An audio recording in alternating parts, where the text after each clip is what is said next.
Parking এর সময় তো বাইকে উড়ে উড়ে লাগে মনে এটা হলো নিয়ে নাকি না এখন নামানো।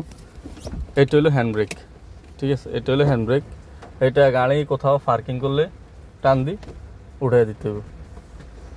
গাড়িটা আমি কোথাও খাড়া করাইছি বা ইয়ে করছি, তখন আমার করণীয় কি, একটু উঠে না, এটা টান দিয়ে উঠে দিতে হবে, ঠিক আছে। আর বেসিক্যালি হাইসে বা নতুন গাড়িগুলোতে এইভাবে থাকে না।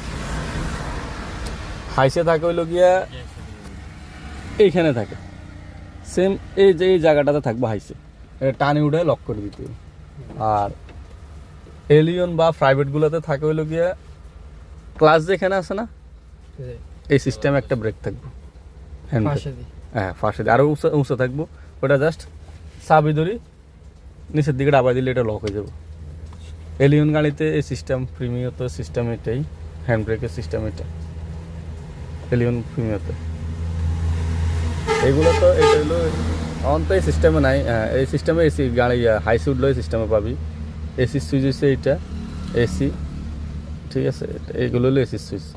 আর এগুলো আছে না, এটা হলো উইফারের, এগুলো আছে না, এগুলো হলো সিট, মানে অটোমেটিক চাপ দিলে এগুলা নামা ওঠা করবো, এগুলো এটার।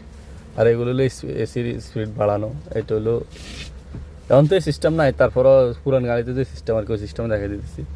এটা হলো দিলে হাই, আর অফ করে দিলে তো অফ। এটা হলো লো, এটা হলো এসির স্পিড বাড়ানো, মনে উঠতো না, ওই চাবি না দেওয়া পর্যন্ত উঠবে না। এই হলো টোটাল প্রাইভেটের কাজ। আর টাইম ঠিক করতে হলে টাইম চাইপা ধরে এদিকে ধরে এদিকে ই করে টাইম ঠিক করতে হবে, যে মানে যদি ড্যাশবোর্ডে যদি টাইমটা ঠিক করতে হয় টোটাল কাজ হয়ে যায়। আবার প্রত্যেকটা ডোরে কিন্তু এই সুইচগুলো কিন্তু সামনের থেকে ধরো ড্রাইভারের করার জন্য ওইটা, আর যদি যাত্রী করতে চায় তখন এই প্রত্যেকটা সাইডে দেওয়া আছে, এখানেও পিছনে দেওয়া আছে, এদিকেও সাইডে সবগুলোতে দেওয়া আছে। এই হলো টোটাল কাজ।